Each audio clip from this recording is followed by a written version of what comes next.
ఈ కేసు విషయంలో వాళ్ళ ఇంట్రెస్ట్ ఫార్ములా ఈ, మా ఇంట్రెస్ట్ ఫార్మర్.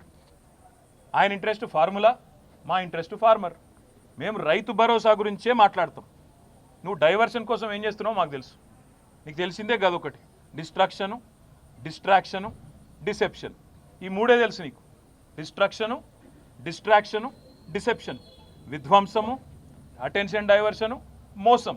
ఇది కాంగ్రెస్ నైజం. అందుకే నేను అనేది, ఇవాళ రైతులు 70 లక్షల మంది రైతులు ఎదురు చూస్తూ ఉన్నారు. మాకు ఎప్పుడు వస్తుంది రైతు భరోసా? కేసీఆర్ సార్ 12 సార్లు ఇచ్చిండు, చిట్టినాయుడు గారు ఒక్కసారి కూడా ఇవ్వలేదు. ఈసారన్నా ఇస్తాడా, మాట నిలుపుకుంటాడా సంవత్సరం తర్వాతనన్నా అని తెలంగాణ రైతులు ఇవాళ కళ్ళు కాయలు కాస్తాడు చూస్తున్నారు. వాళ్లకు న్యాయం చేయడానికి కొట్లాడమని చెప్పి మా నాయకులందరికీ చెప్పిన. నా గురించి మర్చిపోండి, న్యాయ పోరాటం నేను చేస్తా, నేను తప్పు చేయలేదు, ఆయన నేను చేయలేడు. ఆయన ఎన్ని రకాలుగా కక్ష సాధింపు ప్రయత్నం చేసినా ఏమీ సాధించలేడు, శోధించలేడు.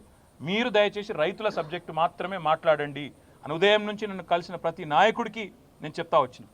పార్టీ నిర్మాణం మీద దృష్టి పెట్టండి, 6 గ్యారంటీల అమలులో ప్రభుత్వం ఫెయిల్ అయిన విధానం మీద దృష్టి పెట్టండి.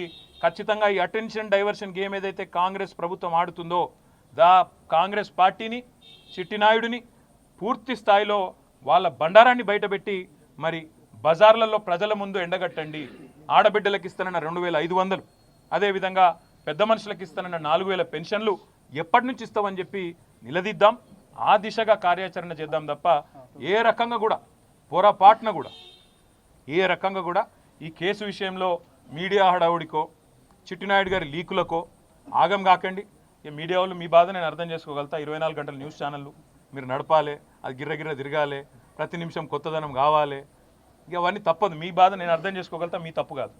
కాకపోతే నేను మీతో ప్రార్థించేది కూడా, దయచేసి ఈ కేసు విషయంలో చూపెట్టే ఇంట్రెస్టు ఆ రైతుల బాధ గురించి చూపెట్టండి. ఈ కేసు విషయంలో చూపెట్టే ఇంట్రెస్టు ప్రజల బాధలు, హైడ్రా బాధితులు, మూసీ బాధితులు, వాళ్ళే కూడా చూపెట్టండి. దయచేసి వాళ్ళ బాధలు కూడా చెప్పండి. 6 గ్యారంటీలు ఫెయిల్ అయ్యి సంవత్సరం తర్వాత అటెన్షన్ డైవర్షన్ కోసం పడుతున్న పాటల గురించి కూడా, అప్పుడప్పుడు వాళ్ళు చేస్తున్న ఫీట్ల గురించి కూడా చెప్పండి. ఆత్మహత్యలు చేసుకుంటున్న ఆటో డ్రైవర్లు, చనిపోతున్న నేతన్నలు, వాళ్ళ గురించి కూడా చెప్పండి. గురుకుల పాఠశాలల అధ్వాన పరిస్థితుల గురించి కూడా దృష్టి సారించండి అని చెప్పి కూడా కోరుతూ